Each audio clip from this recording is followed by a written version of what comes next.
주산전화 다시 한번 힘찬 발걸음. 안녕하세요, 주식강사 유튜버 짠드버거입니다.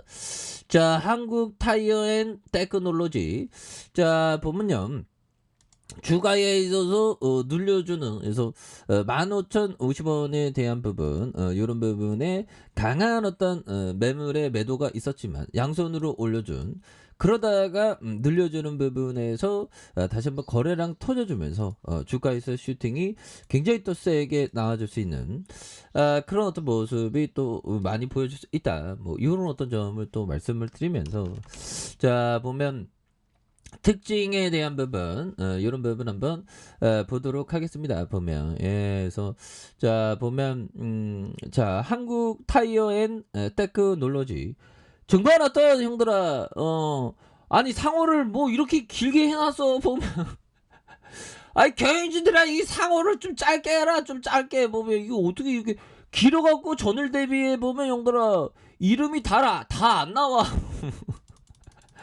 아니 뭐 이래 보면 이런 식으로 가면 안 되지. 상호를 좀 짧게 해야지. 보면 주주가치 제고하려면. 그래서 자 그렇습니다. 그래서 한국 타이어, 그래서 자 보면 한국 타이어가 이러한 오전 11시 24분에 대한 부분, 그래서 한국 타이어는 영국 타이어 전문지 타이어 프레스가 발표한, 자 보면 2020년 글로벌 리딩 타이어 기업인 순위에서 전년도 대비 한 단계 상승한 6위를 차지했다는 이런 어떤 점을 말해주고 있고요. 그래서 전 세계적으로 코로나 사태로 1년 이상 억눌려 있던 이동 수요가 급증하면서 타이어의 수요는 회복세를 보이고 있다. 그래서 한국 타이어도 이 같은 수요에 힘입어 서프라이즈 실적 행진을 이어가는 이런 어떤 점이 되겠죠. 그래서 자, 이동 수요의 초황은 미국뿐만 아니라 유럽과 기타 신흥 시장에서 이미 시작됐고, 자 여기에 전기차 전환에 대비해서 일부 소비자는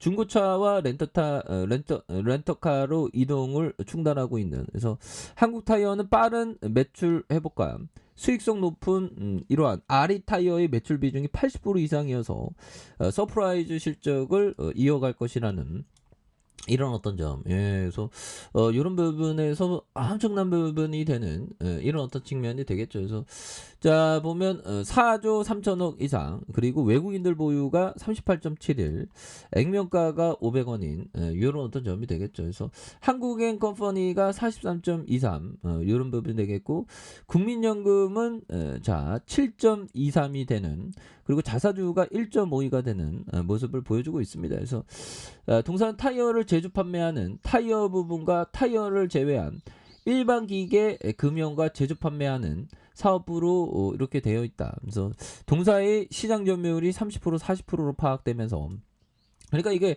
타이어가 영들아 굉장히 좋은 게, 뭐 어디 뭐 전기차 뭐 디젤차에서 전기차로 변하는데 우리가 영향이 있는 게 아니잖아. 자동차는 계속 굴러가니까 보면 타이어가 마모되면서 또 교체 시기가 오죠. 그러면 우리가 돈을 버는 그런 어떤 소리가 들리는 거죠, 보면. 근데 뭐 타이어 마모 소리가 꼭 들리는 것도 뭐 퀘스천 마크긴 한데, 아무튼 자 3년간 3사 점유율이 90% 내외로 가점을 형성하고 있는 이런 어떤 가점은 독과점이라고 보시면 됩니다. 자기 영역을 지키고 있으면서, 그래서 가점화된 어떤 기업이 오히려 더 좋아요.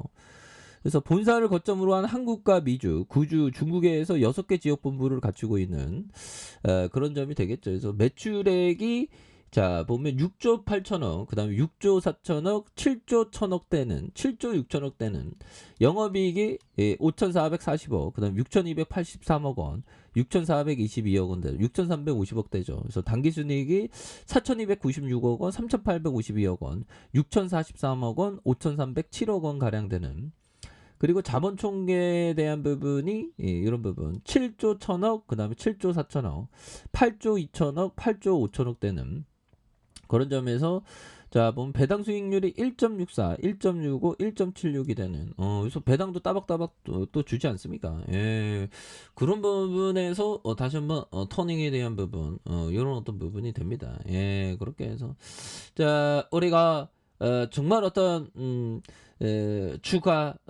주가에 있어서 자 보면 이런 어떤 좋은 종목이 형들아 떨어질 때가 박앤세일이었죠, 형들아. 떨어질 때가 굉장히 박앤셀이고 하단에서 떨어졌지만 여기서 박앤셀. 이 재무제표 보면 형들아 굉장히 또 좋지 보면. 우선 부채 봐요. 부채. 돈 형들아 부채가 너무 많으면 안 되죠. 부채 비율이 뭐 42.16밖에 안 되니까. 근데 야 보면 형들아 13,000% 13,000% 정도 되면 이런 거 따박따박 이거 좋잖아. 돈도 이렇게 잘 벌고 보면 6,422억 원. 그래서 시가총액이 형들아 보면 4조 3천억인데 6천억 좀잘 벌죠 보면. 그렇게 해서 이렇게 좋은 기업을 하면 마음이 편해 보면. 이렇게 좋은 기업 하면 돼. 또, 자 투신에 대한 부분 투신도 이렇게 뭐 잡아주면서 이런 어떤 부분. 그래서 이런 기업은 절대 손해보고 안 판다는 느낌으로 들이대면 좋죠 보면. 그런 점. 그렇게 해서 뭐 항상 우리가 정말 어떤 최고가 되어야 합니다. 그래서 자 보면 자 보면 이런 부분. 자 보면 요 점을 보도록 하겠습니다. 자 법이청이 얘기했던 요 점. 자 좋은 회사는 선택하기 쉬운 의사결정들을 연속적으로 제시한 반면에 나쁜 회사는 계속해서 끔찍한 선택만을 제시하며 의사결정을 극도로 어렵게 만든다. 맞는 얘기죠. 그래서 결국에는 좋은 회사는 선택하기 쉬운. 그러니까 좋은 회사는 비즈니스 자체가 쉽기 때문에 그냥 뭐 그 번뇌에 휩싸이는 게 좀 덜한다는 거죠. 근데 나쁜 회사는 막 이래야 될지 저래야 될지 명확하게 안 나오는 거죠. 그게 좀 복잡한 그런 어떤 부분이 또 되겠고 보면. 그렇게 해서 자 보면 피터 리치 형이 말해준 이런 어떤 포커스. 정말 어떤 실수를 피하기 위해서 가장 좋은 방법은 투자를 안 하는 것이다. 그러나 이것이야말로 큰 실수다. 그렇죠. 그래서 뭐 근데 꼭 실수는 아니에요. 주식 몰라도 부동산 하면 되잖아. 부동산 말고도 또 다른 것도 또 많으니까 뭐 채권도 있고 뭐 그러니까 자기에게 맞는 것만 하면 돼. 근데 주식이 형들아 뭐 채권이나 부동산 중에서 가장 난이도가 좀 높은 그런 어떤 부분은 또 일정 부분 또 있는 그런 어떤 측면이 또 되겠습니다. 그래서 월봉에 대한 부분, 자 주봉에 대한 부분, 볼린저 밴드 하단선에서 이런 어떤 바닥선의 힘을 모아주는 이런 부분이 되겠죠. 그러면서 이런 부분에서 이제 뭐 개미털기 다 끝났으니까 개미털기 다 끝나면서 다시 한번 이 장기 이평선에 대한 부분이 강력하게 또 돌파할 수 있는 그런 어떤 모습이 또 충분히 보여줄 수 있는 것이 아닌가, 뭐 그런 어떤 점을 또 말씀을 드리면서 자 일봉에 대한 부분 32,300원이죠. 그러면서 대바닥을 찍다가 강하게 올려주는 이런 어떤 포커스로 한번 기대해 보도록 하겠습니다. 자 아래 카페에서 전방 확인하시고요. 쭉 똑똑하게 알림 설정까지 하셨던 모든 분들 감사합니다. 사랑합니다. 축하합니다. 네 고맙습니다.